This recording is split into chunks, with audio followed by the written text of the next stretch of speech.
SEZARC is a group of zoos and aquariums that are working together to try and solve reproductive challenges in many of our zoo species. We've established a collaborative working laboratory at the University of North Florida, which is really important for our program as it provides us with easy access to some of the staff that are on hand, but more importantly, the students have an opportunity to work in a proper working laboratory where the results are being utilized on a daily basis to help zoos and aquariums make decisions about how to manage their animals. Their focus is working with some critically endangered animals. And some of these animals, like white rhinos, are not ones that our faculty and students typically have access to. So it provides our faculty and students with the opportunity to work with some of these critically endangered animals, some of the ones that, usually you just see on National Geographic or something like that.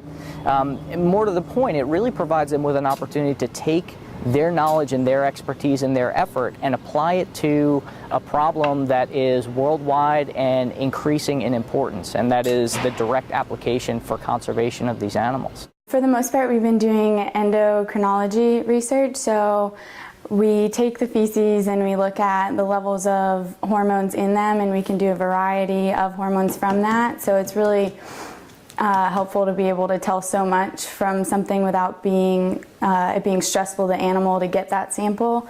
So we can determine how stressed they are. We can look at their cycle, so we know when the best time to put them with other animals to try and get them to reproduce is. We can find out so much from something that really doesn't bother them at all. The first thing that they learn is how to problem solve and to think critically about data. They generate a set of data and then they need to interpret it and figure out what exactly that means for that animal. The next thing that they learn is a comparative species approach to reproductive biology. They learn similarities across the different taxa, but then they also learn about the differences that makes each taxa unique. And so this gives them a lot of experience, whether they're going to be a veterinarian, a medical doctor, or even a biologist. There's a lot of broad-reaching concepts for them to apply. I think a lot of what I can take away from this is that in research and any kind of medicine, you're going to find a large part of it is trial and error. So when you're in the classroom, they put a lot of emphasis on, or a lot of focus on,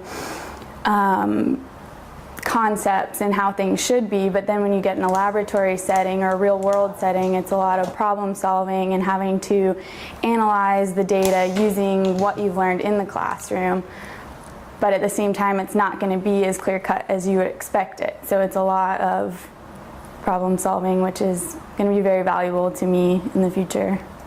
This is the kind of experience that you really can't get anywhere else.